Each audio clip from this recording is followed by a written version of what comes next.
کیوں زحمت کی یزید کو رضی اللہ کہنے کی؟ یہ آپ ہی کی لعنت کا تو خوف ہے. یہ جو مجلس اعظام ہے اس پلیت پر لعنت پڑ جاتی ہے اور واجب ہے یزید پر لعنت بھیجنا. اس کا ذکر سن کر جو لعنت نہ بھیجے تو وہ لعنت ناراض ہو جاتا ہے. آپ گھبرائے تو صاحب لوگ یزید کا کچھ نہیں بچتا ہے پورے سال میں، تو کسی طرح سے کہیں سے اسے پروٹیکشن تھوڑی سی مل جائے. ان کا یزید رضی اللہ. میں نے کہا تھینک یو ویری مچ. انہوں نے کہا وہ کیوں؟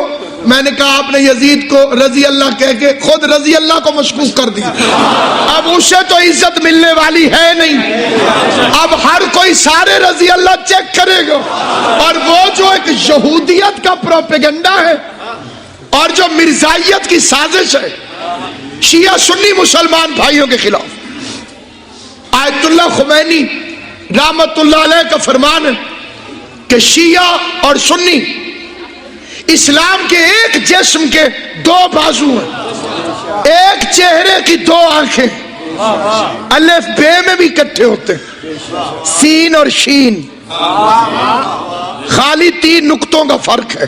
آپ ہسٹری اٹھا کے دیکھیں، پاکستان میں کوئی شیعہ سنی جھگڑا نہ تھا، نہ ہے، نہ ہو سکتا. ہمارے خاندان ایک دوسرے سے جڑے ہوئے، ہم میلاد النبی میں اکٹھے، ہم عزاداری حسین میں اکٹھے. تو تکلیف ہوئی تھی مرزائیوں کو، کیونکہ انہیں کافر قرار دلانا چھوٹا کارنامہ نہ تھا، ایک جھوٹا مذہب بنا تھا. حکومت کے ذریعے آیا تھا، حکومت کے ذریعے چلا، کسی حکومت نے بنایا تھا. اور بھٹو صاحب کا یہ بہت بڑا احسان ہے، انہوں نے اسے اڑا کے رکھ دیا. مولانا شاہ احمد نورانی رحمت اللہ علیہ، مولانا عبدالستار نیازی رحمت اللہ علیہ، مولانا اللہ وسایہ رحمت اللہ علیہ تھک گئے اور بڑے تھکے ہوئے. اور مولوی کا تھکنا یہ آپ محسوس نہیں کر سکتے کہ کچھ نہ بن رہی ہو، باہر نکلے تو اللہ غریق کے رحمت کرے. شاہ احمد نورانی صاحب کو انہوں نے پوچھا اسماعیل کہاں ہوتا ہے؟ مولانا اسماعیل، ان کا چھوڑے ہوں وہ تو شیعہ ہوں. یہ اس زمانے کی بات ہے کہ جب مولانا اسماعیل فرماتے ہیں کہ میں شیعہ ہوا تو میری پھپھی مجھے دیکھنے آئی اور باہر آ کے انہوں نے کہا کہ ویسا ہی ہے، کچھ بھی نہیں ہوا. آپ کہتے ہیں کہ شیعہ ہو گیا. ان کا وہ تو شیعہ ہو گیا. کوئی بات نہیں، اس کے بغیر مسئلہ حل نہیں ہوگا. پورا اسلام اکٹھے ہو کر مبلغ اعظم کے دروازے پر پہنچ گئے. بڑے سلیقے کے آدمی تھے جو حضرات انہیں جانتے ہیں یا مرحوم کو جنہوں نے دیکھا تھا، بہت نستعلیق شاہ احمد نورانی. بڑے سلیقے سے گفتگو شروع کی. بات تو شرم کی ہے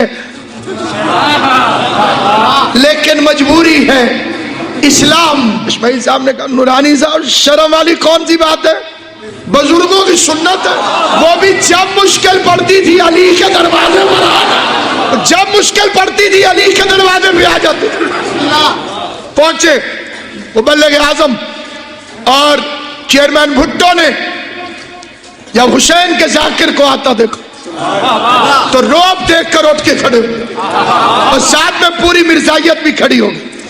اور مرزائیوں نے آگے بڑھ کے کہا اسماعیل آپ کہاں گئے، ہمارا جھگڑا مسلمانوں سے ہے، مومنوں کے ساتھ نہیں ہے. 17 نکات مبلغ اعظم کے ایک کا جواب نہیں دے سکے. تو ایک پہلا سوال مبلغ اعظم نے کیا، جتنے بھی نبی ہیں ان کے نام سنگل ہیں، ابراہیم، عیسیٰ، موسیٰ، تباتیسی، ذوالکفل، یحییٰ، زکریا. تمہارے والے کا نام ڈبل کیوں ہے؟ غلام احمد. تم نے غلاموں کو ممبر پہ نہ بٹھایا ہوتا تو وہ جرت کیسے کرتا؟ دوسرا سوال انہوں نے کیا کہ حضور کیا کمی چھوڑ کے گئے تھے جنہیں یہ پورا کرنے آئے تھے؟ کون سی کمی پیغمبر چھوڑ کے گئے؟ دین مکمل ہو گیا، نعمتیں تمام ہو گئی، تو یہ کیا چھوڑ کے گئے؟ یہ جانتے ہیں کہ مرزائیوں کو ہمت کیوں ہوئی؟ تم نے محمد رسول اللہ کے آگے علی ولی اللہ والا فل سٹاپ نہیں لگایا. فل سٹاپ لگے گا تو پیراگراف ختم ہو. علی کی ولایت کو مان لیتے تو یہ دن نہ دیکھنا پڑتا. اب نعرے لگنے شروع ہوئے شیعہ سنی بھائی بھائی, اور اس میں کوئی شک نہیں. اس میں جو شک کرے وہ ازلی ملعون ہے, شیطان کا ایجنٹ ہے جو انہیں بھائی بھائی نہ مان. بس سامعین گرامی, ایک مرزائی نے شرارت کر دی, وہ اٹھ کے نعرہ لگا دیا شیعہ سنی مرزائی بھائی بھائی بھائی.